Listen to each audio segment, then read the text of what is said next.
ازيكم عاملين ايه؟ يا رب تكونوا بألف خير. طبعا بتسألوا على عنوان الفيديو كده ليه؟ انا احب اخش في الموضوع على طول. احنا النهارده المفروض كنا محضرين فيديو انا وحسين، نعمل التحدي المحشي التركي والمحشي المصري، كل واحد كان هيعمله على طريقته. المهم قاعدين لقينا في انفجار جامد في الحمام. دخلنا لقينا القعده بتاعت الحمام نفسه اللي هو التويلت نفسه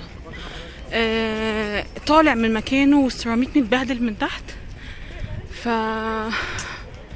كلمنا صاحب البيت وكده، طلع الدور اللي تحت الدور اللي فوقينا واحنا كده في حصل انفجار في الماسوره ومش فاهمين ايه السبب، وكانت الريحه لا تطاق، حرفيا لا تطاق، اللي هو مش هنعرف نقعد في البيت يعني. ف بصوا النهارده زحمه ازاي، عشان في ال 100 سنه على الجمهوريه التركيه، فهتلاقوا اطفال كتير واعلام لابسه احمر وكده. المهم قررنا خلاص هنطلع بره البيت يعني لحد الساعه 7 لما يجي حد يصلح اسمه ايه ده الانفجار ده لينا وللدور اللي فوقينا. فقررنا نخرج، وقررت اصور فيديو بدل اللي كنت هصوره للاسف. بس كده مش مهم. خير ان شاء الله. بس هاخدكم معانا الفيديو النهارده، ويا رب الفيديو يعجبكم، ويلا بينا. المهم احنا المفروض دلوقتي هنركب المعديه دي اللي هي عندنا في اسكندريه زي ترعه المحموديه. ودي المعديه اللي هنركبها عشان نروح نركب التورماي، عشان هنروح ساحل اسمه ساحل بكركوي. تمام، وده من اجمل واحدى المناطق هنا. فالمفروض هنركب المعديه دي وهنعدلها الناحيه التانية. تعالى فسحكم معانا بقى النهارده بدل المحشي. فهي دي المعديه. بصوا هتلاقي الاطفال حتى لابسين احمر ازاي عشان العيد الجمهوريه النهارده بتاعت تركيا وكده. دي المعديه اللي هي الترعه اهي.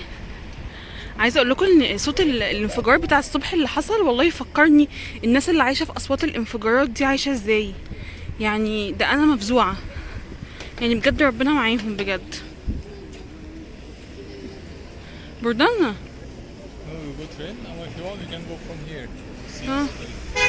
تعالى افرجكم معانا على المعديه دي.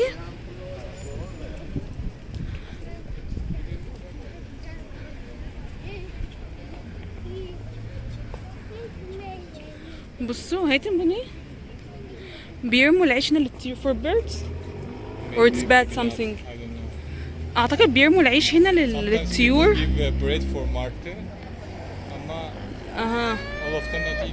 بيرموا العيش للطيور، طير اسمه مارت، بس انا اعتقد دي حاجه غير كويسه يعني عشان هي مبوظه الشكل.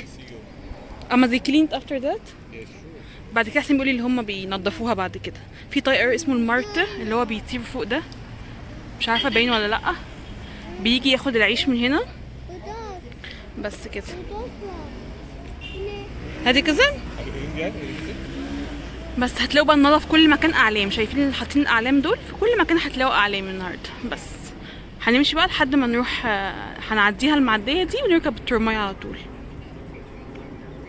فجأة واحنا ماشيين حسين قرر، بصوا حتى ما عدناش المعديه، قرر يقعد هنا يشرب شاي. تقريبا هو كمان اتوتر، فهنروح نشرب شاي في المكان ده. بصوا هي الترعه مش زي الترعه عندنا في مصر يعني. ترعه قابله لان احنا نقعد نشرب شاي عادي بس كده.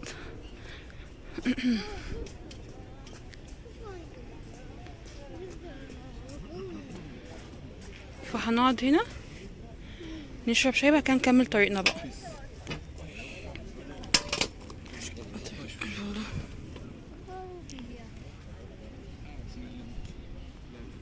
بصوا دي الاسعار. هاتم الشاي 2 تيلا. بصوا الاسعار غاليه هنا جدا. هو حسين طلب واحد شاي بس. هو الشاي عامه في كل حته. شاي نورمال هاو ماتش 10. هو الشاي نورمال هنا ب10، بس هنا بيبقى ب18. شايفين؟ وايه تاني، والميه ب12، بس احنا معانا ميتنا، واخدين حاجاتنا معانا يعني. لا الحاجات هنا غاليه يعني، والشاي ب18. هو الشاي المفروض يعني زي 8 ليره هنا، بس فهو هيشرب الشاي بتاعه بعد كده نتحرك يعني. وليلى عايزه ايس كريم بس مش هنجيب لها عشان الشتا دخل للاسف يعني.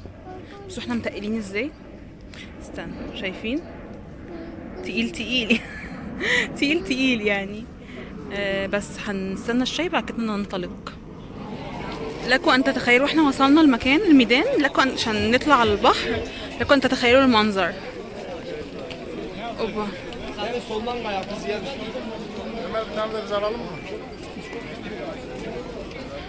بصوا المنظر عامل ازاي. فلكم ان تتخيلوا بقى احنا هنمشي طول السكه دي كده، وهصور لكم الشارع واحنا ماشيين لو لقيت محلات حلوه وكده، بس لكم ان تتخيلوا المنظر. دلوقتي احنا رايحين نجيب ايس كريم لليلى عشان ترطب على نفسها. الجو فجاه بقى حر والله، كنت بقول لكم لسه اوعى يا حسين ظهرك يا بابا، والفيديوهات كلها ظهره. في بتاع ايس كريم كده هنروح نشتري من عنده. بس كده. يلا. فاكرين التحدي اللي كنت بعمله لكم بتاع الاكل؟ كان من سنه على القناه اول ما بدات، كنت بجرب لكم المطاعم بتاعه الاكل بتاعه التركي، كانت في المطاعم اللي هنا دي. وكل المحلات هنا بقى ايه اللي هو الملابس. الميدان ده ميدان مشهور قوي في تركيا، ومن اجمل الميادين هنا. الناس بقى اللي بتعمل شوبينج والحاجات دي، في مولات وفي فنادق وفي حاجات من كده. ما تستغربوش لو لقيتوا حد لابس صيفي، الجو متقلب. ف حتى المانيكانات ملبسينها احمر النهارده عشان العيد الوطني. بصوا الاعلام في كل مكان ازاي. طول ما انتوا ماشيين بقى هتلاقوا محلات وحاجات. وبصوا محلات الملبن والحاجات دي.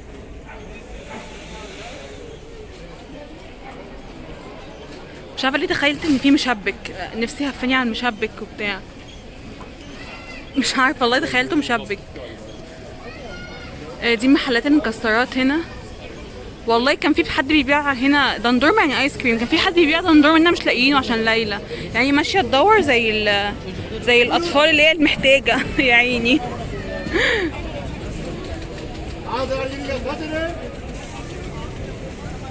بصوا في خصومات على المحلات بتاعه الميك اب كمان. عذرا اني قلت في المقطع اللي فات الاطفال المحتاجه وعشان ليلى، بس هي مش قصدي حاجه. انا قصدي بس ان هي ماشيه تطلب للناس، يعني انا عايزه ايس كريم، انا عايزه ايس كريم، عشان بتحسب ان احنا مش عايزين نجيب لها. تشكلار. بس كده. فده اللي قصدي عليه، يعني عشان مش قصدي تقليص او حاجه، لا انا قصدي اللي هي ماشيه تطلب من الناس وكده يعني. فلو غلطت في الكلمه دي فعذرا يعني. انا ماشيه فراكوا على الشارع اهو عشان بفسحكم اهو. الناس اللي قاعده في البيت تتفسح. ما كناش هننزل النهارده زي ما قلت لكم، لان نزول النهارده قرار خاطئ عشان الدنيا زحمه جدا جدا. بس زي ما قلت لكم بقى اللي حصل في البيت، فلازم كنا ننزل يعني.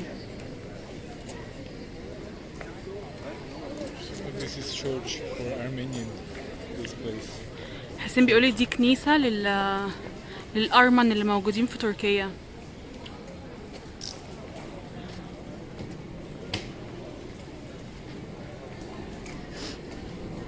يلا نكمل رحلتنا. النهارده هيبقى تصوير الشارع والمكان ويومنا. وعايزه اقول لكم ان احنا قررنا نتغدى في مكان كده تركي شعبي، فلازم تتابعوا الفيديو عشان تشوفوا المكان ده وبيقدموا ايه وكده. بس ده هيبقى في اخر الفيديو يعني. المحل اللي بيبيع الايس كريم فقررنا نجيب لها عصير فريش. بصوا المحل ده في شارع اللي هو في شارع الميدان بتاع باكركوي. هتيجوا تمشوا في الشارع تلاقوا اسم المحل ده هنا. ايه ده؟ فين اسم المحل اهو؟ سيو 7. تمام. بيحط بقى ميكسات للعصاير مع بعضها. هنا في تركيا الحاجات دي قليله جدا انها تتلاقى، يعني هما مش زي مصر بتلاقوا حاجات كتير كده، بس قريب يعني قليل جدا انها تتلاقى. فدي حاجات نادره يعني. المهم ففي ميكسات مانجا واناناس ورمان وبرتقال. فاحنا هنجيب ليلى برتقال وانا هشرب عصير فراوله وحسين كذلك يعني. بس كده.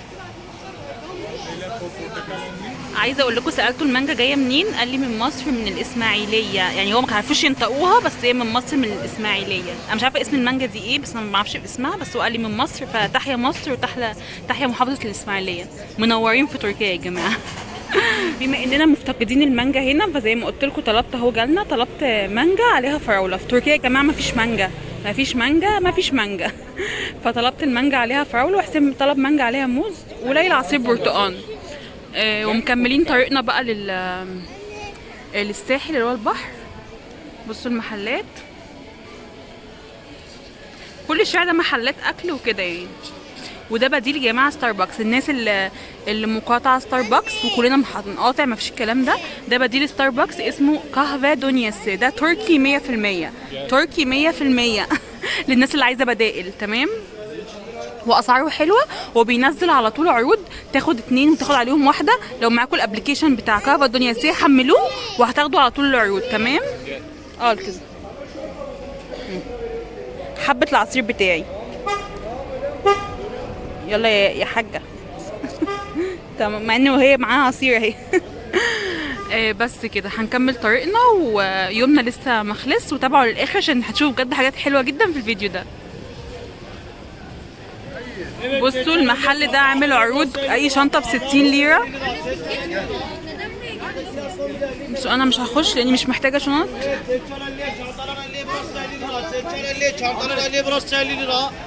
المهم يعني عشان انا مش هحتاج شنطه. وكان في محل هصورلكم وانا راجعه عامل بنطلونات اسعار حلوه برضو اللي عايشين هنا هوريها لهم، بس موبايلي كان فصل. فحطيته في الشاحن اللي هو المتنقل ده. اسمه ايه يا ربي؟ باور بانك. فمفروض دلوقتي بصوا دي الاكله التركيه اسمها ميديا. اللي هي بتبقى محار البحر ده وعليه ليمون وجواه بيحطوا رز كده. المهم هنخلص الساحل، هنقعد على الساحل شويه ونرجع الشارع ده تاني واحنا مروحين، وهوريكم العروض. ليلى جال هوريكم العروض بتاعت اللي اسمه ايه ده، محلات الهدوم وكده. بس المهم دلوقتي ادخل ليلى مكان تعمل فيه تويلت عشان ما تغلبناش واحنا على الساحل. احنا كده خلاص طالعين على الساحل كده. بصوا احنا وصلنا الساحل، بس المفروض هنقعد هنا شويه. هنجيب ليلى حاجه، بس عايزه اوريكم حاجه. بصوا زي الصناعات المنتجه عندنا في مصر. بيعملوا الطماطم في البيت وبيبيعوها زي الاسر المنتجه. بصوا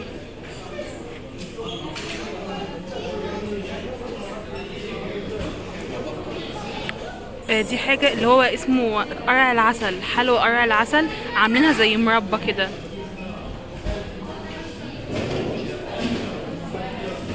بيبيعوا بهارات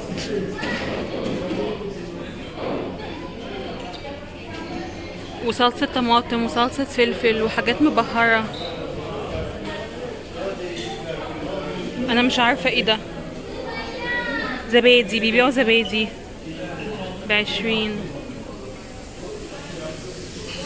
بصوا ده مطعم البلدية. تقريبا الاتراك لما بيخرجوا بيروحوا الاماكن دي لانه رخيص الى حد ما يعني.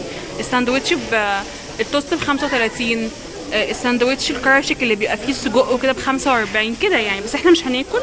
هو ممكن حسين يشرب حاجه وليلى بقى تقعد تلعب. بصوا بتلعب بالعلم التركي. You can go. المفروض حد ينظف الحته دي واحنا ask someone to clean here. تمام. بيرات ها هاتي يلا كلها يلا. ايه بس كده هنقعد بس شويه هنا. حسين يطلب حاجه لنفسه وبعد كده نطلع على البحر. شايفين الناس زحمه ازاي؟ احنا خلصنا قعدتنا جوه.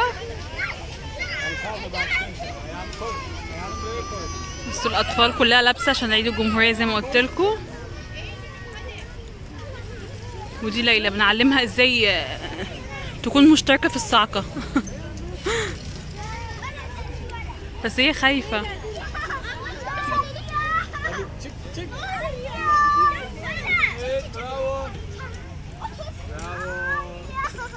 هادي هي خايفة يا عيني. احنا هنلعبها شوية. نفسي اقعد على الصخور هناك زي ما كنت بقعد في اسكندرية كده، اللي هو القعدة على الصخور ونقزقز لب. عارفين انتوا القعدة دي؟ احنا ما جبناش الساحل ده من زمان، من ايام العيد اللي فات، اللي هو العيد الصغير اللي فات.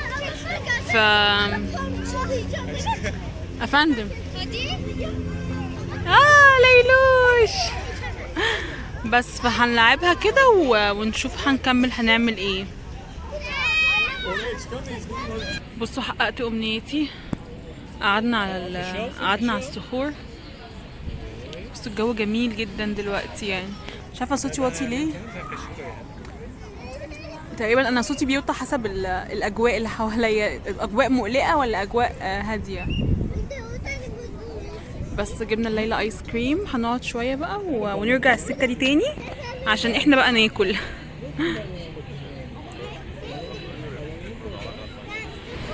ودعنا خلاص الساحل في وقت الغروب ده، ودلوقتي المفروض رايحين نرجع الشارع ده تاني عشان ناكل. هوريكم بقى المكان اللي هو قلت لكم عليه ده، وهحكي لكم المكان ده كان بالنسبه لي ايه زمان يعني. المهم هنرجع الشارع ده تاني، وعايزه اصور لكم شويه حاجات في الشارع ده، وهناكل برضو في اخر الشارع ونروح يعني. فلو مليتوا من الفيديو لا ما تملوش، ناقص حبه صغيره. بس كده. بصوا الجلاليب دي، تحسوا انتوا في مصر، اسكندريه ايه، اسكندريه في بالي على طول اسكندريه، تحسوا الجلاليب دي انتوا في مصر صح؟ اللي هي الفيسكوز مش عارفه. بصوا الشارع ده مليان حاجات، مليان حاجات جدا يعني.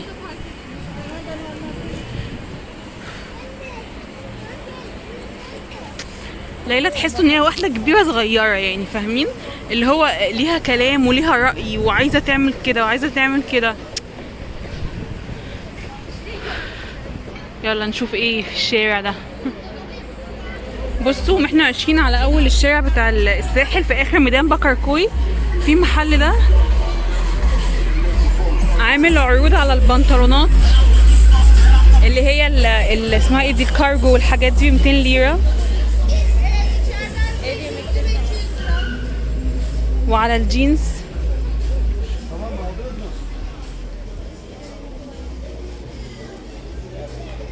كل الحاجات دي ب 200 ليره.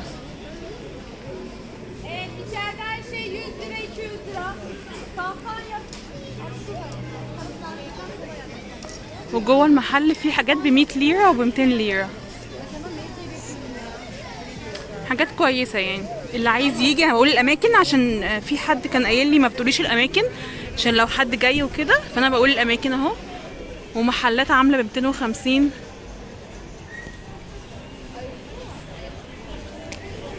بصوا الكلاب التركي عامله ازاي، اسودة مش كلاب طبيعيه. بصوا تيجوا هنا ازاي الناس اللي ساكنه في السايد بتاع سانيورتو بالك توزو يركبوا لحد محطه اسمها كوتشوك تشاك ماجدا، وياخدوا من هناك المرمراي اللي هو اللي اسمه ايه ده، المرمراي اللي هو الترام. تمام.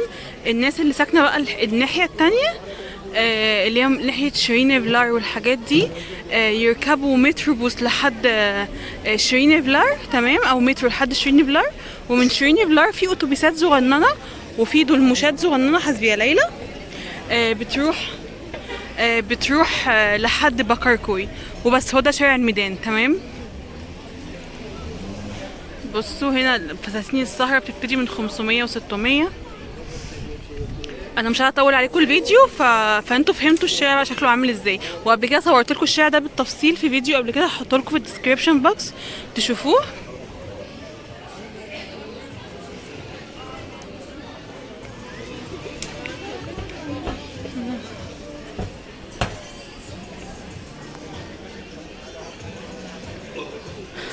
فالمهم يعني عشان زي ما قلت لكم ما اطولش عليكم كده، هخش اشوف شويه اكسسوارات عشان ما اطولش عليكم الفيديو، فهاخدكم على الاكل على طول. بصوا المكان ده بيبيع اكل تركي بيتي، شايفين؟ حسين كان بيجيب لي منه وانا حامل، كان الوجبه ب15 ليره زمان. بصوا كله اكل بيتي يعني. Yatanın soğuğu farklı mı yoksa? Hepsi aynı ayrı. Ama listeye biraz mevsim çek. Yapamayanların da var, size söyleyeyim biz yardımcı oluruz. Everything is different. بصوا بيبقى البورسيون اللي هو الوجبه بتبقى كده زي ما انا هوريكم يعني. Tamam. Hangi etten yapalım değil mi? ليلى كام؟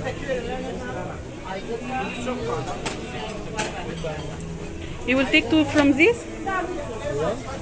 or together? And then pilavdan bundan. Hangisini istiyorsun? Bundan mı ondan mı? Pilav olarak. Bundan.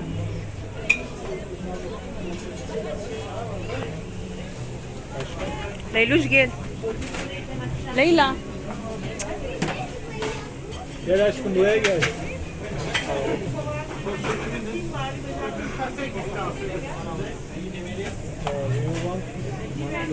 Tamam. Aa, bu makarna pardon. Mantı alabilir miyiz? Var çorba? بصوا في شوربات وفي مكرونه بالزبادي في سلطه. هو اكل بيتي بيتي ومخلل فوق مخلل من فوق متخلل وكده وحلويات كل حاجه يعني.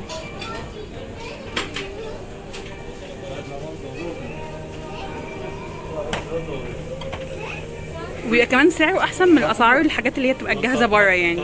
بصوا دي كانت الوجبه بتاعتي وخدت سلطه وحسين خد كفته ومكرونه عليها زبادي. وليلى اصلا كلت اكلتها خلاص يعني. كنا عاملين لها سندوتشات من البيت، سندوتشات كفته وكده وكلتها. بس كده نقول بسم الله ونخلص بقى الاكل. تبقى حاجه كده بيتي كده وبسعرها حلو وفي نفس الوقت مفيده مغذيه، مش اكل يعني من بره وكده. وبكده خلصنا يومنا. كنا معاكم من الصبح بالليل. يا رب يكون الفيديو عجبكم. واشوفكم فيديو جديد. بصوا بقى كده خلاص الناس في احتفال هنا الاحتفال المسائي للعيد. والله كل ما اقفل عايزه اوريكم حاجات اكتر. بصوا هوريكم هناك في احتفال مسائي للجمهوريه النهارده، فهوريكم الاحتفال ده واقفل معاكم الفيديو عشان الفيديو ما يطولش عليكم ويكونوا شاركتونا النهارده يومنا واتفسحتوا معانا. ويلا نشوف الاحتفال هناك واقول لكم باي باي.